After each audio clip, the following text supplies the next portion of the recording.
நெஸ்டோ உங்களை அன்புடன் வரவேற்கிறது. நெஸ்டோக்கு தான் வந்திருந்தோம். ஆக்சுவலாக நானும் வைனுக்குட்டி மட்டும் தான் இன்றைக்கி ஷாப்பிங். உள்ளே வந்து ஹஸ்பண்டுக்கு வந்து கொஞ்சம் வேலை இருக்குன்னு சொல்லிட்டு எங்கள் 2 பேரையும் ட்ராப் பண்ணிவிட்டு அவங்க போயிட்டாங்க. பார்த்தீங்கல்ல கடை எவ்வளோ ஃப்ரீயாக இருக்குன்னு சொல்லிட்டு. இன்றைக்கி தேர்ஸ்டே இல்லை, இங்கே நோன்பு டைம் அப்படிங்கிறதுனால நோன்பு திறந்துட்டு ஃப்ரெண்ட்ஸ் அண்ட் ஃபேமிலி கூட கேதரிங்கில் இருக்கிறதுனால இந்த ஷாப்ஸ் எல்லாம் கொஞ்சம் கூட்டம் இல்லாமல் இருக்குன்னு நினைக்கிறேன்.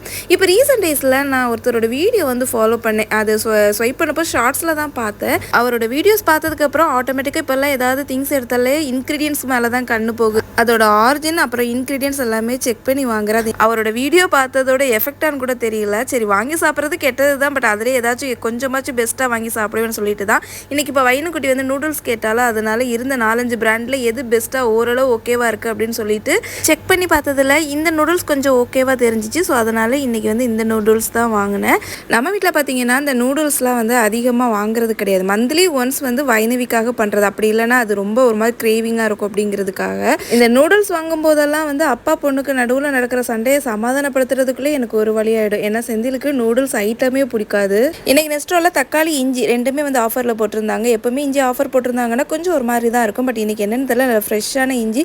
இவ்வளோ நாள் நான் பார்த்ததில் இத்தனை வருஷம் எக்ஸ்பீரியன்ஸில் 490 பைசாக்கு இந்தியாவில் உள்ள இஞ்சி வந்து இன்றைக்கி தான் ஆஃபர் போட்டிருந்தாங்க. அதே மாதிரி தக்காளியுமே நல்லா ஃப்ரெஷ்ஷாக இருந்துச்சு. இன்னைக்கு காலையில் அம்மாவுக்கு ஃபோன் பண்ணப்போ தான் சொன்னாங்க நம்ம வீட்டை சுற்றி இருக்கிற எல்லா மாமரத்துலையும் காய் வச்சிருக்கு அப்படின்னு சொல்லிட்டு. பார்த்தா ஈவினிங் நெஸ்டோவில் மாம்பழமே வந்துருச்சு. நம்ம ஊரில் இப்போ தான் எனக்கு தெரிஞ்சு மாங்காய்லாம் வந்து காய்க்க ஆரம்பிச்சிருக்கும்னு நினைக்கிறேன். பட் இங்கே சீசனுக்கு பழமே வர ஆரம்பிச்சிருச்சு. பட் எப்படி இருக்குன்னு தெரியல அப்படிங்கிறதுனால வாங்கலை.